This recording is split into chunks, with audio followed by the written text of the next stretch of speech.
os evangelhos.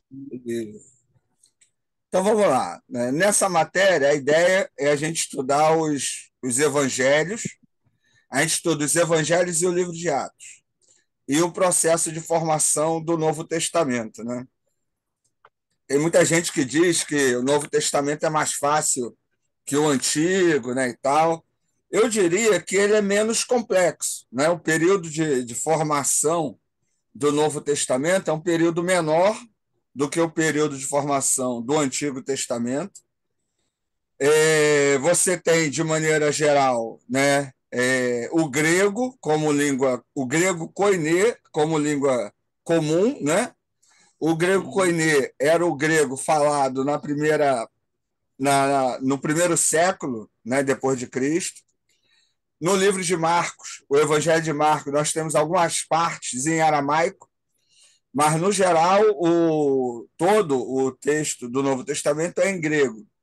E, culturalmente, os livros do Novo Testamento estão dentro de um mesmo ambiente, né, que é a dominação do Império Romano.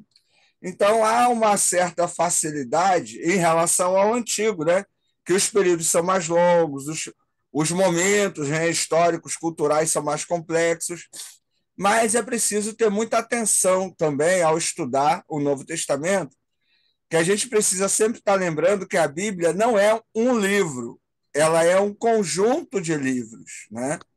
Então, Uhum. até o termo tá Bíblia, né, em latim, né, os livros, né? A gente tem aí um conjunto de textos e cada um com seus autores, objetivos e tal. Então, isso tem que ser levado em conta. Nesse primeiro momento, que a gente vai estar estudando os evangelhos e o livro de Atos, né, e também o processo de formação, a gente vai ter, na próxima aula, a gente vai falar sobre o período intertestamentário. Né? O pessoal das Bíblias antigas tinham 4 folhas entre o Antigo e o Novo Testamento. Né? O pessoal falava que era os 4 séculos do silêncio de Deus. O último livro do Antigo e o primeiro do Novo. Mas isso não é verdade, até porque nesse período, que é chamado de período intertestamentário, foi um período de grande produção, inclusive de literatura, que veio se tornar a Bíblia depois, né? Período de conflitos, né? E construção de ideologias e perspectivas religiosas que foram ajudando aí o cristianismo a se manter e a se formar. A própria literatura apocalíptica, né, é formada nesse período chamado interbíblico. Então a gente vai estar dando uma olhada aí sobre isso, né, entendendo o que é esse período, né, de que maneira ele pode, de que maneira o conhecimento disso pode colaborar para a gente entender, né, os textos do Novo Testamento.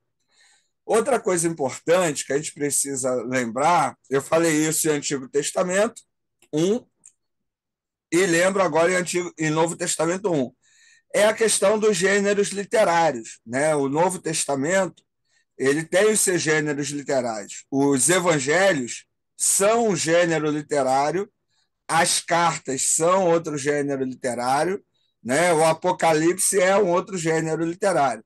E dentro desses gêneros, você tem outros gêneros literários. Por exemplo, nos evangelhos tem a parábola, que é um gênero literário. Tem hinos, né? Os cânticos de Maria, cânticos de Isabel, o hino lá em Filipenses 2, 5 a 11. Então, esses gêneros literários precisam ser estudados para quê? A gente até falou isso em algumas outras aulas. O Evangelho, ele é uma narrativa da missão de Jesus. Ele segue o querigma apostólico, né? A proclamação dos apóstolos. Jesus nasceu, viveu, morreu e ressuscitou. O Evangelho em si, ele não é uma biografia de Jesus. A gente tem sempre que lembrar disso. Eu não tenho como saber se Jesus namorou ou não, se ele foi uma criança, né, obediente ou não. Não dá para saber detalhes da vida de Jesus. Por quê? Porque os evangelhos não são biografia, são uma narrativa da missão de Jesus. Então, isso também é importante. Então, muita gente quer provar coisas da vida de Jesus que nem estão nos evangelhos, e não é a proposta dos evangelhos. Cada um escrito da sua maneira, da sua forma, né? Tem genealogias, né, lá em Mateus e Lucas, que são diferentes, e são gênero literário. As genealogias eram usadas nesse período, né, para poder comprovar hereditariedade, posse, né, herança. E essas genealogias usadas para falar sobre Jesus é para demonstrar, por exemplo, em Mateus, que ele era o Messias prometido no Antigo Testamento. E em Lucas é para apresentar Jesus como aquele que veio salvar a todos. Não é um salvador apenas do judeu, mas de todos. E aí a genealogia apresentada de Jesus ali é mais ampla, né? Mais diversificada. Então isso tem que ser levado em conta quando nós estamos estudando esses textos. Quer falar, André? Não, queria só pedir para tu me liberar aí, que eu estou tentando com o computador e vai cair meu telefone já já, só tem 1% de bateria. Ah, tá tranquilo. Aí qualquer Me- coisa vê aqui a aula gravada, então. Não, mas o computador eu tô pedindo para entrar, vê se não tá aí o pedido. Ah, calma aí, deixa eu ver. Tá como Carlos André no computador. Não, não tá aqui não. Tá, não? Pede de novo aí. Abrir Zoom Meet. Tá carregando aqui.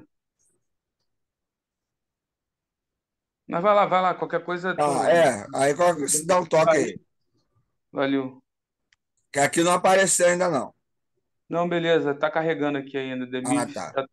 tá carregando. Ah, Então, não sei se acho que eu tô no link errado. Que burro dá zero pra ele. Tô no link. Putz, que burro. dá zero. Eu não tenho outra nota pra dar, cara. Eu É o tô de no hoje. parágrafo 14. Quer que mande de novo? Essa matéria é Antigo Testamento, né? Não, Novo Testamento. Ah, eu tô falando que o cara é burro. Tá me Como vendo é? falar sobre Evangelho? Como é que é Antigo Não, Testamento? não. Pois é, por isso que deu bug na minha cabeça. Eu falei, pô, ele tá falando dos livros que foram escritos em gregos, que são. Pô, que burro. Não, faz, pô, essa hora já tô no pó da rabiola, né? Tá ruim aí, saiu do happy hour, tá trocando Pô, as saí. pernas. Aí, como é que... Conseguiu Aí aí? agora eu dou pro meu cliente garrafa de vinho, cara. Eita. Opa, É, apareceu aqui, calma aí. aí eu falo assim, pô, se o senhor não quiser, pode liberar pra mim aí e tal. Mentira, falo não. Foi. Foi, valeu. Tá Valeu, beleza. Ricardo. Liberar o telefone aqui. Tá. Aí. Então vamos lá, continuando. Então, como eu estava dizendo, a questão dos gêneros literários ela é importante. As genealogias, né, os hinos, as parábolas, né, que são muito apresentadas em Lucas. Jesus não inventa parábola, era uma forma de se ensinar conhecida dentro do meio judaico.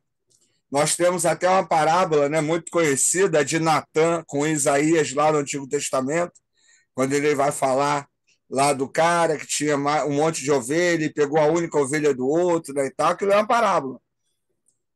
É uma história que não é real, mas quer apresentar uma mensagem que é real, né? Então, as parábolas em Lucas, principalmente, onde são mais apresentadas, é um gênero que a gente precisa estudar com muito cuidado, ter muita atenção, para não achar que são histórias verdadeiras, porque não são, né? A gente já comentou isso em outras aulas, mas vale a pena lembrar. Muita gente pega a história do rico e o Lázaro e acha que o céu e o inferno vai ser assim. Quem está no inferno vai ver quem está no céu.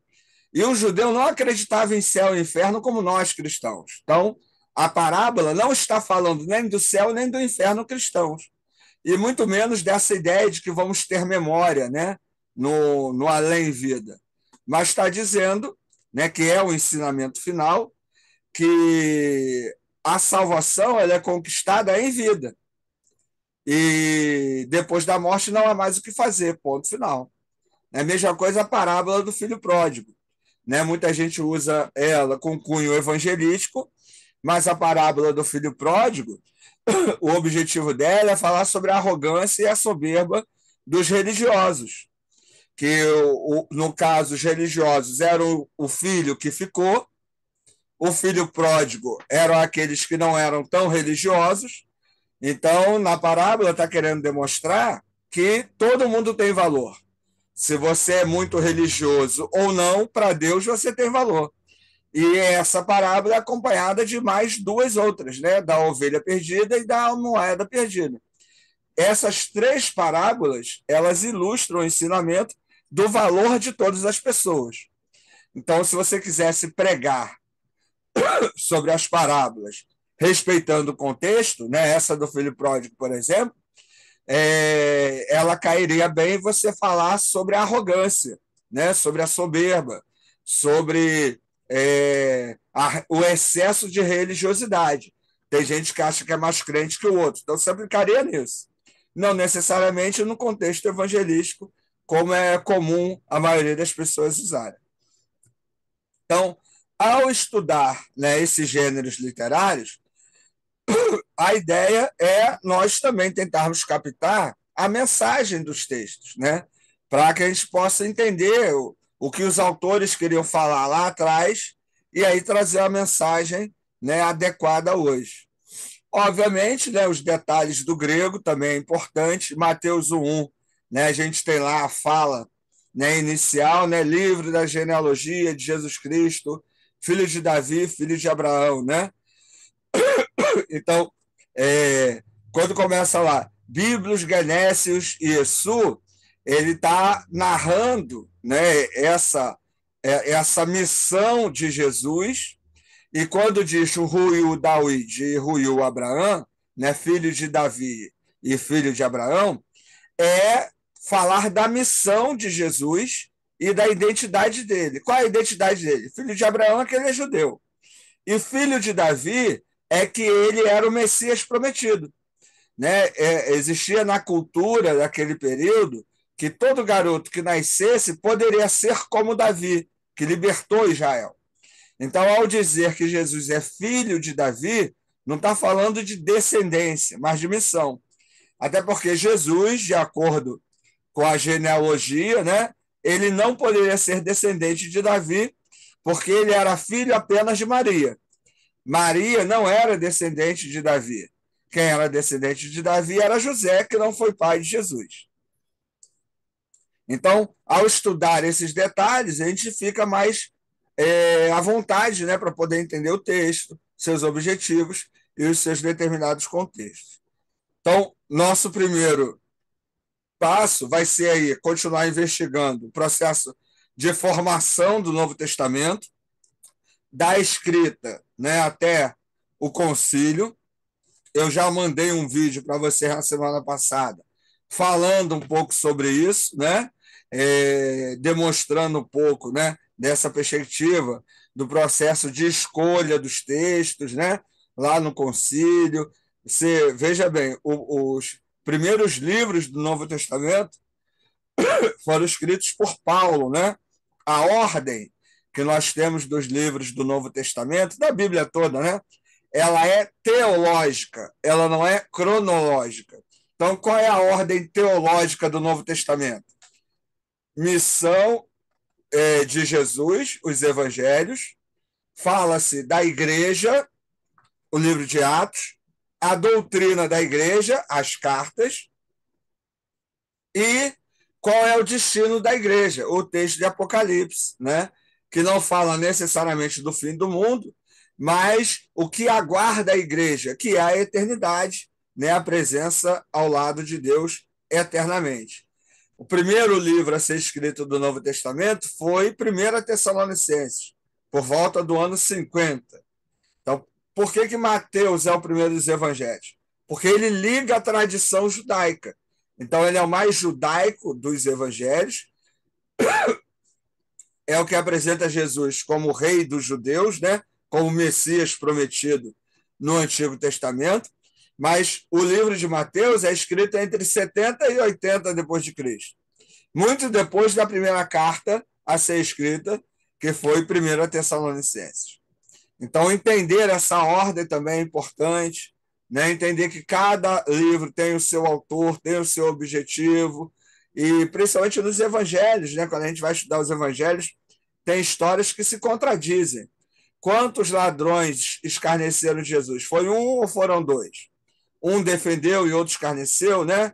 Então, Mateus e Lucas têm histórias diferentes. Por quê? Porque eles tiveram fontes diferentes. Então, nós vamos estudar isso, né? A fonte Q, né? Seria uma fonte comum, Q é Quelle em alemão, que significa fonte, que significa fonte, né? Então, os quatro evangelhos tiveram uma fonte comum, né, para que seus autores escrevessem, mas eles também beberam em outras fontes. E a gente vai estar estudando sobre isso, para poder entender porque existem histórias que são iguais e outras que são diferentes, né?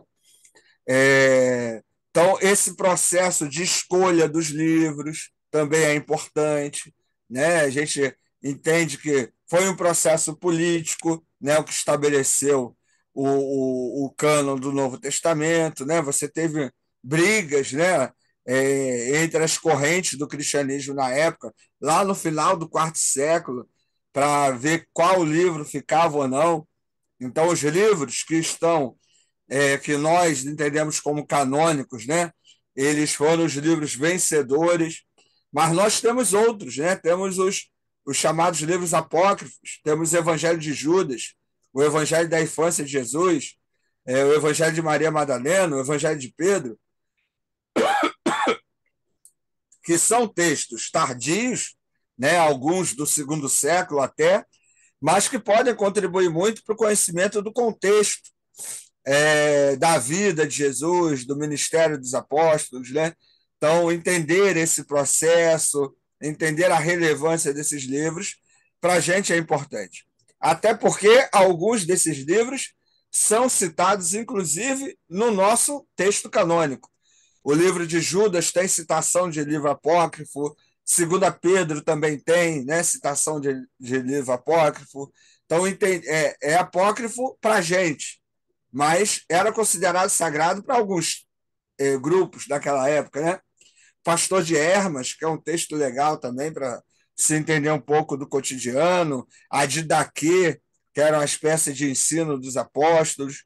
Então a gente vai estar dando uma passada, né, nesses documentos, nesses textos, tentando entender, né, os seus conteúdos, para a partir daí a gente estar desenvolvendo o estudo do texto.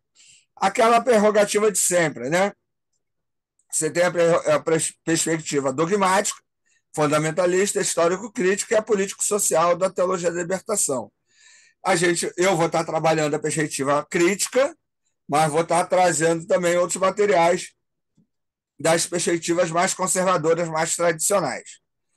E o objetivo, né, ao estudar cada livro, é responder às seguintes perguntas: quem escreveu, para quem escreveu, quando escreveu, qual o objetivo do texto e qual o contexto do texto. Então, ao tentar responder essas 5 perguntas, a gente vai compreender um pouco, né, ter uma visão mais ampla do texto, né, e né, daquilo que está aí presente no seu conteúdo, certo? As avaliações estão na ementa, né? Então, GQ1, o que são os evangelhos sinóticos. GQ2, pesquisar sobre a autoria do Evangelho de João. Então, vocês vão fazer um trabalho, prazo de entrega até o GQ2. Então, você pode me entregar esses 2 trabalhos até o finalzinho do GQ2, que não tem problema. Só não pode passar, né? Porque aí fica complicado para poder dar nota, para poder avaliar. E em cada aula eu vou mandando material, a gente vai discutindo, vai conversando. Vai ter aula que eu vou mandar vídeo, né, em material em PDF, vai ter aula que a gente vai bater um papo aqui pelo Zoom, mas a ideia é dar material para você, ferramenta, para que você possa responder a essas 5 perguntas relativas aos 27 livros do Novo Testamento. No nosso caso, agora, dos 5 primeiros livros, né, os Evangelhos e o livro de Atos, certo? Perguntas, dúvidas, algum comentário, alguma coisa aí? Eu só fiquei surpreso com essa ordem cronológica aí, que realmente me espantou bastante. Entendeu? Toda a Bíblia é assim. De Gênesis a Apocalipse, a ordem não é cronológica, ela é Ah, teológica, entendeu? não, beleza. E também a questão da genealogia, né? Que a vida inteira Foi o que a gente escutou, cara. Até hoje eu falo É, assim, pô, as cara. genealogias de Jesus elas foram criadas, né? Até porque você não tem como comprovar, mas elas Ah, tinham um não, mas nego vem objetivo. com, matematicamente falando, enfim, cientificamente tem uma diferença, né? Não, então, mas o pessoal tenta contar, né? Aí, Sim. através da genealogia de Jesus, o pessoal tenta dizer quantos anos Aí, tem a Terra. aí usam Raabe, pô, essas Não, besteira. nada a ver. Aquilo é inventado. As genealogias, ela é inventada porque ela tem um propósito, que está dentro do contexto do livro, né? No caso de Lucas. A ideia é dizer que Jesus é o Salvador que veio para todos, não apenas para o judeu. Então, Sim, inclusive, a genealogia dele demonstra isso, né? sim, É gente fora do grupo dos judeus, da tradição judaica.